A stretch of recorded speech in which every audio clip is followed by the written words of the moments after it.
hal lain misalnya ya, kalau kita anak-anak muda kan sering pakai ini, Gadget ya. gadget ya, pakai handphone. Nah, mungkin kita bisa berpantang misalnya, berpantang pakai paket data misalnya, pakai data atau ya Mengurangi. mengurangi katakanlah menonton TikTok atau apa gitulah.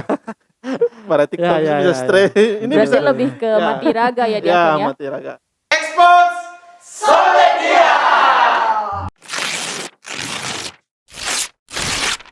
Oke, salam jumpa semua buat teman-teman yang ada di rumah. Hari ini kita bertemu lagi di acara kesayangan kita di Expose XJS Podcast. Expose Sobat dia. Nah, hari ini saya hadir lagi dengan Vero dan hari ini saya tidak sendiri. Hari ini Vero ditemani oleh dua orang bintang tamu atau narasumber kita. Yang pertama ada Diakon Elvis. Hai. Dan yang kedua adalah Kakak Raffles. Hai. Baik, teman-teman semua yang ada di rumah, pada hari ini kita akan membahas nih, kita akan berbincang-bincang tentang, karena sekarang adalah masa Prapaskah, kita mau tahu lebih banyak nih tentang apa sih masa Prapaskah dan apa yang teman-teman ingat atau pikirkan atau teman-teman lihat ketika memasuki masa Prapaskah. Nah, buat Kakak Ape sendiri nih, ketika mendengar tentang kata Prapaskah, kira-kira apa nih yang terlintas di pikirannya Kakak Apes tentang Prapaskah itu sendiri? Ya, kalau untuk saya sebagai orang awam ya mungkin yang pertama-pertama itu abu-abu. Nah, terus kalau kita masuk ke gereja biasanya itu lihat, kok salibnya ditutup sama kain ungu. Nah, itu. Terus ya kita juga anak muda pasti sudah siap di gereja, yang pastinya untuk pasang tenda. Terus ya untuk persiapan misa. Ya. Nah, kira-kira seperti itu. Baik, kalau dari Vero sendiri sih, kalau ketika mendengar kata Prapaskah itu artinya kita sudah siap untuk selalu pergi ke gereja. Karena apa? Ada jalan salib, ada berbagai kegiatan yang memang mengajak kita untuk terus berdoa, bahkan berpuasa ataupun berpantang. Nah, hari ini kita juga akan mendengarkan nih, apa sih Prapaskah itu menurut Diakon atau menurut pengetahuan dari Diakon. Boleh Diakon silahkan. Ya, sebenarnya Prapaskah itu ya namanya Prapaskah berarti sebelum Paskah. Itu sebuah masa di mana kita mempersiapkan diri ya. Kalau sebelum Natal sebelum masuk ke Natal kita masuk dalam suatu masa namanya Advent, penantian ya. Nah, Prapaskah itu masa di mana kita mempersiapkan diri kita. Nah, apa yang kita persiapkan dalam masa Prapaskah itu? Ya, kita sering dengar puasa dan pantang, ya kan? Puasa dan pantang, lalu warna liturginya juga warna ungu, melambangkan pertobatan. Nah, dan masa Prapaskah itu dimulai pada waktu hari Rabu Abu. Ya, hari Rabu kemarin kita sudah menerima abu. Nah, masa Prapaskah itu dihitung dari situ sampai katakanlah sampai Minggu Palma. Nah, kalau kita jumlah semua hari dari Rabu Abu sampai Prapaskah dari sampai Minggu Palma itu ada 40 hari. Nah, 40 hari itu katakanlah melambangkan apa yang dialami oleh Yesus ketika pembaptisan. Dia pergi ke padang gurun dan berpuasa dan pantang selama 40 hari. Oke. Berarti Diakon, kalau misalnya Prapaskah itu sendiri berarti kita masa persiapan ya. Iya, persiapan. Menanti menanti ya Diakon ya. Iya. Menanti kedatangan Tuhan ya, atau kebangkitan Tuhan. Iya, menanti kebangkitan Tuhan. Nah, Diakon, untuk puasa dan pantang sendiri nih. Kalau mungkin dari teman-teman beragama yang lain, kita tahulah seperti apa puasa. Tapi bagaimana sih puasanya orang Katolik itu seperti apa? Ya. Puasa orang Katolik itu ya namanya puasa sebenarnya sama saja ya. Bagi mungkin misalnya di umat Muslim ya, mereka puasa itu mereka tidak makan sama sekali. Nah, sebenarnya dalam gereja kita ada aturan tentang pantang dan puasa. Jadi bukan cuma puasa, pantang dan puasa. Nah, sebelum masuk dalam penjelasan tentang pantang dan puasa, saya jelaskan dulu apa maksudnya kita berpantang dan puasa. Gitu ya. Sebenarnya berpantang dan puasa itu bentuk dari dalam istilah rohani itu latihan rohani. Latihan rohani artinya bahwa kita melatih diri kita untuk tidak tergoda terhadap hawa nafsu, ya, godaan-godaan setan, sama seperti yang dialami oleh Yesus di padang gurun selama 40 hari. Nah, kita ingat bahwa makanan daging itu menjadi simbol-simbol dari hawa nafsu, ya kan? Yang menjadi sarana untuk setan menggodai kita. Ya. Dan ketika kita berpantang dan berpuasa, itu berarti kita menyatukan penderitaan kita bersama-sama dengan penderitaan Kristus di salib. Jadi kita sama-sama dengan Yesus itu menderita. Kita merasakan apa yang dialami oleh Yesus juga, khususnya pada waktu 40 hari di padang gurun. Nah, pertanyaannya, bagaimana pantang dan puasa itu diatur dalam gereja Katolik? Sebenarnya dalam aturan kanon, ya, ada hukum kanonik itu diatur juga. Seperti misalnya pantang itu utamanya kita pantang terhadap daging, ya, pantang daging. Pantang daging dan pantang itu bisa dibuat setiap hari Jumat sepanjang tahun. Sepanjang tahun itu hari Jumat itu sebenarnya hari pantang, ya. Bagi sebagian orang mereka mempraktikkan itu secara ketat. Jadi setiap hari Jumat itu mereka tidak makan daging. Bahkan mereka juga puasa setiap hari Jumat. Nah, khususnya untuk hari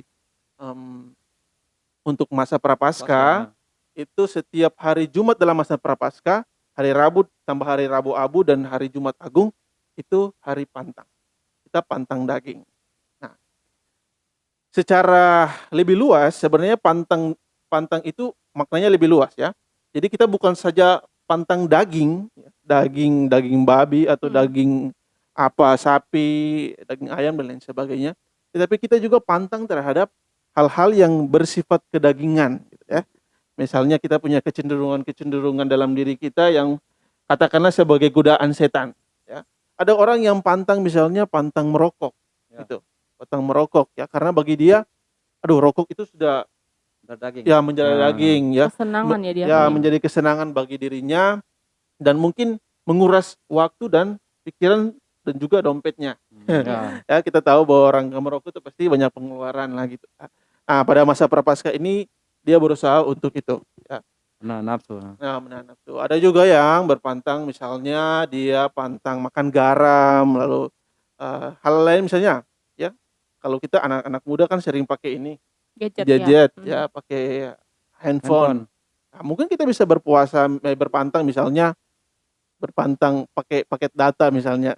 Pakai data atau mengurangi katakanlah menonton TikTok atau apa gitulah.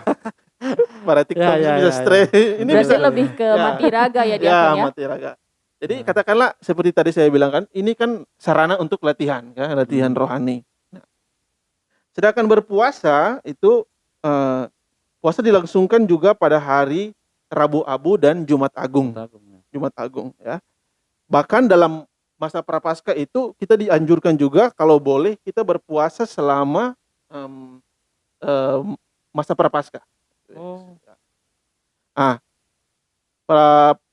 Puasa itu seperti apa? Ya, dalam hukum kanonik itu disebutkan bahwa puasa itu makan kenyang sekali dalam sehari, ya. Gitu. Makan kenyang, bukan makan kenyang sekali, ya, tapi makan kenyang sehari. Nah, yang lain kita boleh makan sedikit atau bahkan kita tidak makan sama sekali, gitu ya.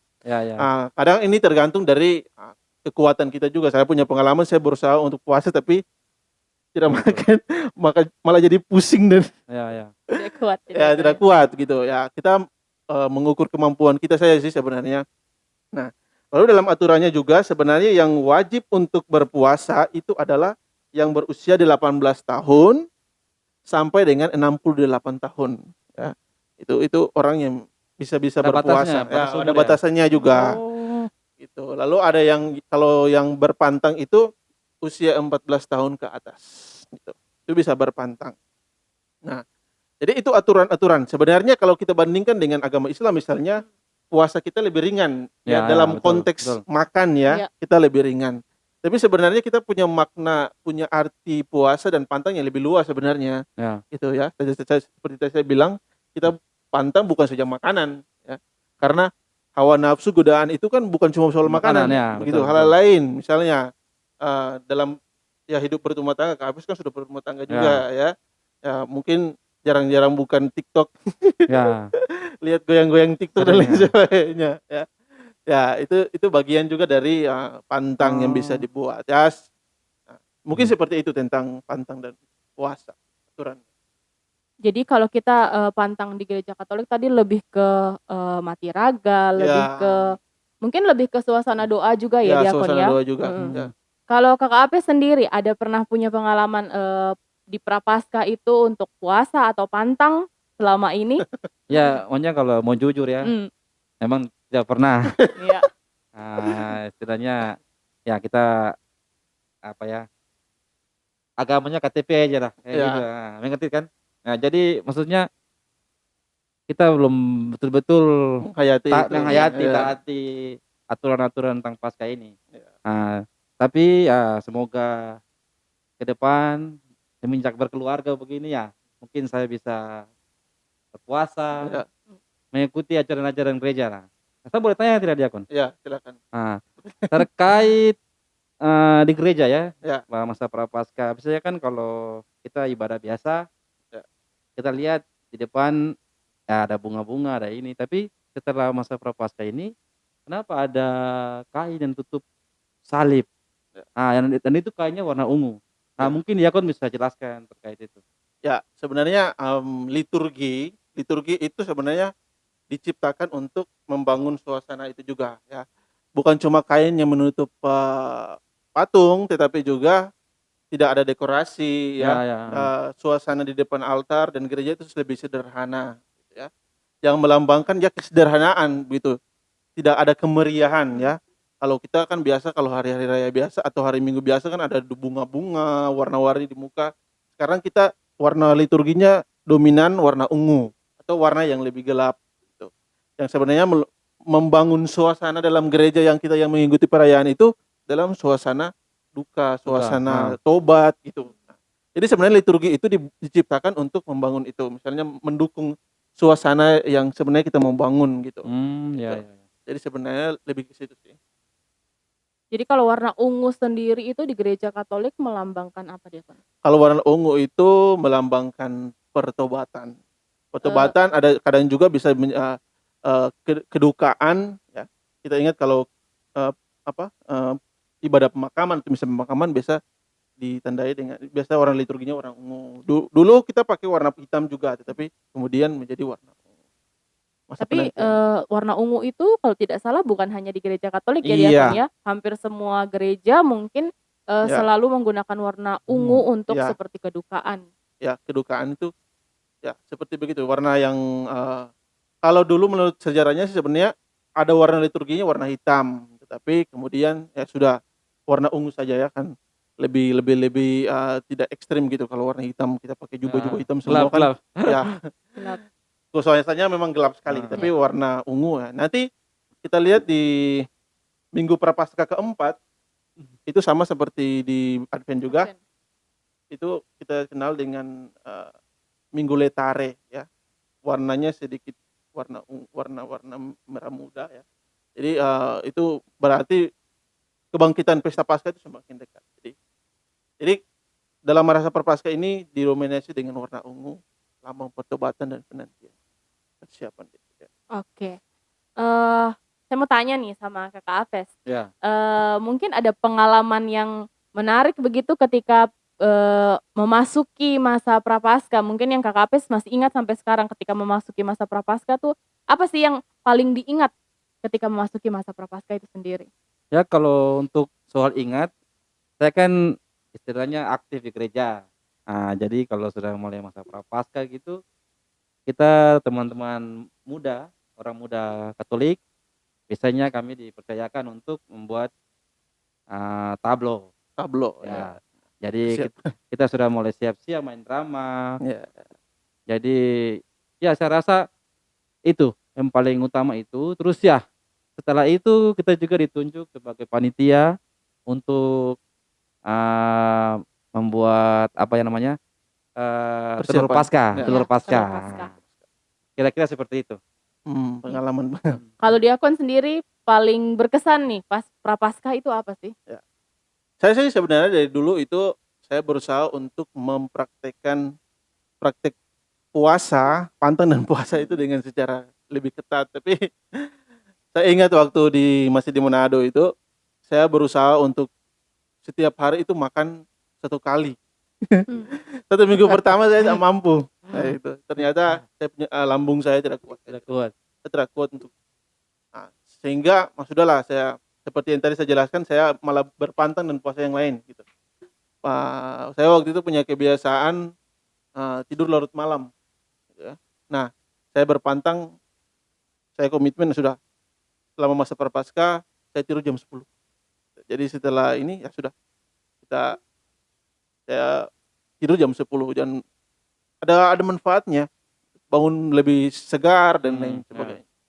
Itu pengalaman yang berkesan. Jadi mulai dari kesenangan kita, dari hal-hal yang selalu kita lakukan, di situ kita bisa pakai untuk kita pantang. Jadi lebih ke diri kita sendiri, Iya, benar. tapi bisa juga bermanfaat untuk diri kita sendiri Ya, maupun untuk orang lain ya. benar sekali. Nah kemudian untuk aksi nyata nih, kira-kira kalau dari orang muda sendiri atau mungkin dari Diakon dengan komunitas MSC-nya, apakah ada aksi nyata yang biasa selalu dilakukan ketika Prapaskah bahkan Paskah? Ya. Dari Kakak Apes mungkin?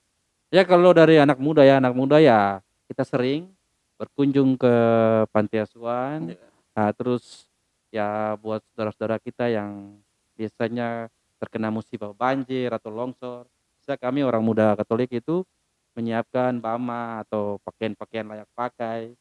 Nah, kita saling berbagi kepada saudara-saudara kita di tempat yang terkena musibah.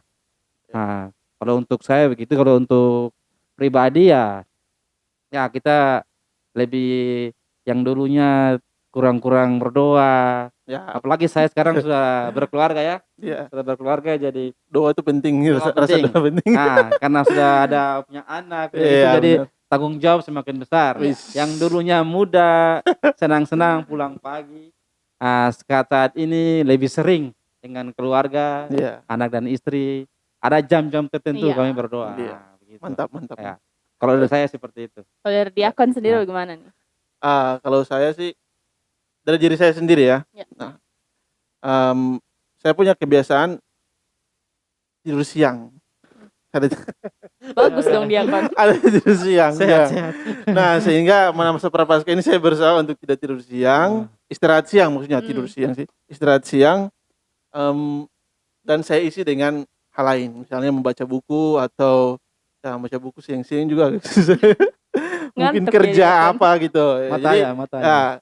Jadi diisi istirahat siangnya itu dengan kegiatan yang lebih berguna lah. Itu bagi saya. Mungkin teman-teman di rumah juga bisa punya planning, ya, bisa punya planning. Misalnya bisa disusun jadwal setiap hari saya mau buat apa sebagai bentuk aksi nyata begitu.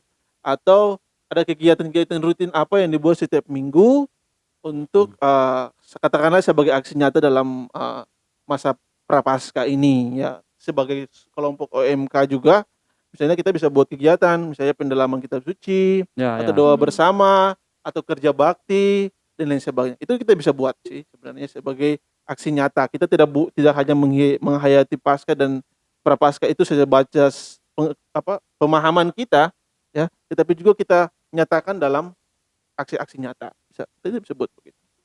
Bisa juga mungkin bisa mengunjungi Instagramnya OMK Indonesia ya Diakon, karena sering saya lihat mereka buat seperti timeline, seperti jadwal begitu. Jadi apa yang harus dilakukan ketika Prapaskah sampai dengan nanti Paskah, hari Paskah ya. Itu nanti. Jadi lebih banyak hal berguna yang mungkin bisa dibuat ketika masa Prapaskah itu sendiri. Betul sekali.